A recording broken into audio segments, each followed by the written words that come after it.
magkakasunod na taon na itala ng Pilipinas ang highest World Risk Index, WRI, sa 2024 edition ng World Risk Report.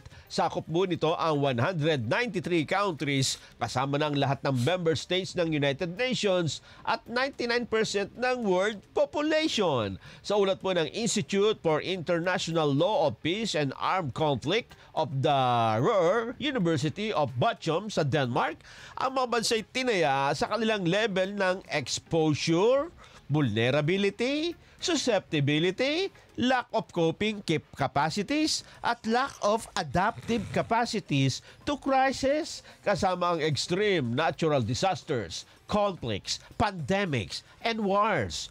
Ang modelo para sa World Risk Index ay nabuo sa United Nations University Institute for Environment and Human Security. Ang Pilipinas noong 2024 ay nakakuha ng score na 58.07 sa lack of coping capabilities at 56.10 sa lack of adaptive capabilities. Nanguna rin ang Pilipinas sa 2022 at 2023 editions report na may WRI na 46.82 at 46.86. Wow!